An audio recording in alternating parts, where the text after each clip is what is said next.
I understand better than almost anyone, you understand almost better than anyone, the sheer potential this global economy affords the United States of America.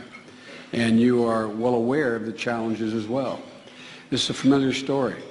In the post-war era, post-World War II era, we faced a slightly different set of challenges. As the global economy reemerged from the destructions of war, we knew that institutions and rules were needed to navigate through this new world order.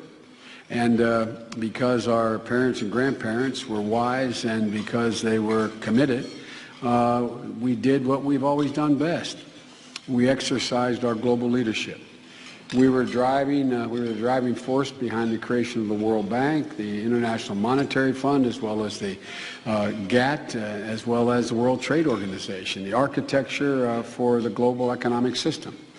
Our companies and our financial institutions from that period through the mid-'80s and '90s were also instrumental in establishing the standards for corporate responsibility and transparency and governance. We didn't just stumble upon our economic destiny, we shaped it. We shaped our economic destiny. And now we have to reshape it. It's a different world. All's changed.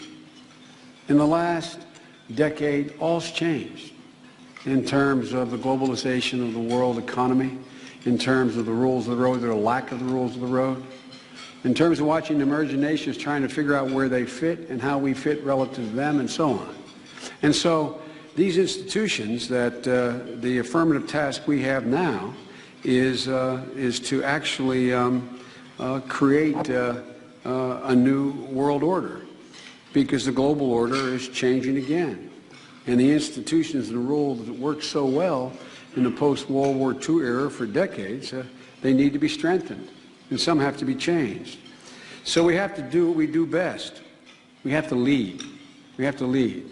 We have to update the global rules of the road. We have to do it in a way that maximizes benefits for everyone, because obviously it's overwhelmingly in our interest. This is not a zero-sum game. It's overwhelmingly in our interest that China prosper, that Mongolia prosper, that nations big and large, East and West, in Latin America and in Africa prosper.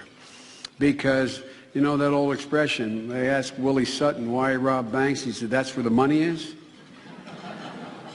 We want everybody to have a little money to make sure they can buy. That's the paradox of this new global order. So much of our success depends on the success of those with whom we compete. That's the challenge the President and I and the entire administration take very seriously. It's been the center of our economic philosophy from the day we took office. Because everybody has to understand, you want to play on the world stage, you got to play by the rules. That's why I'm so optimistic about our future, because I believe in the 21st century the true wealth of a nation is found in the creative mind of its people and their ability to innovate, to develop technologies that not only spawn new products, but entire new industries. More than any other country, the United States of America is hardwired for innovation. It has enabled generation after generation of Americans to give life to world-changing ideas, from the cotton gin to the airplane to the microchip to the internet, and the list could go on and on and on. These accomplishments were made possible by the boundless capacity of the American people and the immigrants who constantly enrich and revitalize our national fabric.